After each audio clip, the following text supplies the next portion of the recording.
5 бөлүм. Ошентип Сулаймандын Теңир үйү үчүн кылган баардык иштери бүттү.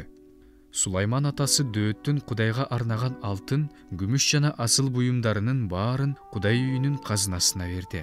Ошондон кийин Сулайман Ысрайыл аксакалдарын, баардык уруу башчыларын, Ысрайыл уулдарынын уруу башчыларын Дөөттүн шаарынан, башкача айтканда Сиондон Теңирдин келишим сандыгын көчүрүп келиш үчүн Иерусалимге чогултту.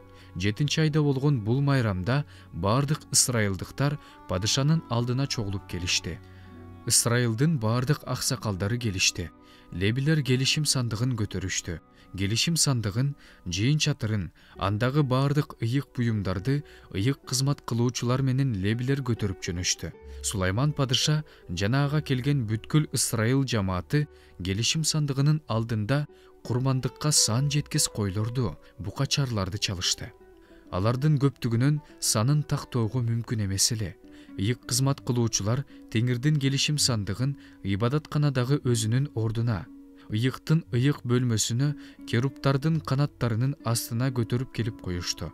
Келишим сандыгы турган жерге керуптар канаттарын жайып турган.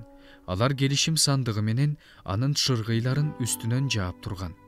Ыйыктын ыйыгы бөлмөсүнүн кире беришинен шыргыйлардын баштары көрүнүп турчу, бирок сыртына чыкчу эмес.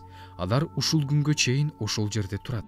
Келишим сандыгында Ысрайыл уулдары Мисирден чыкканда, Теңир алар менен келишим түзгөндө, Муса Хорепте салган 2 таш лооктон башка эч нерсе жок болчу. Ыйык кызмат кылуучулар ыйык чайдан чыгышты. Анткени ыйык чайда болгон ыйык кызмат кылуучулардын баары кайсы топко киргенине карабастан ыйыкталып калышчу. Ырчы лебилердин баардыгы, башкача айтканда Асап, Эйман, Жедутун жана алардын балдары менен бир туугандары зыгыр буласынан токулган кийим кийишип, жез табак, арфа, лира менен курмандык чалынуучу жайдын чыгыш тарабында турушту. Алар менен бирге 120 ыйык кызмат кылуучу сурнай тартып турду.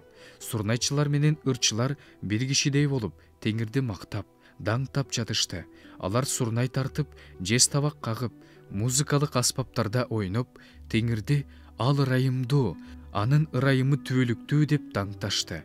Ошондо Теңирдин үйү булутка толду. Ыйык кызмат кылуучулар булуттан улам кызмат ордуларына тура албай калышты. Анткени Кудайдын үйү Теңирдин даңкына толуп турду.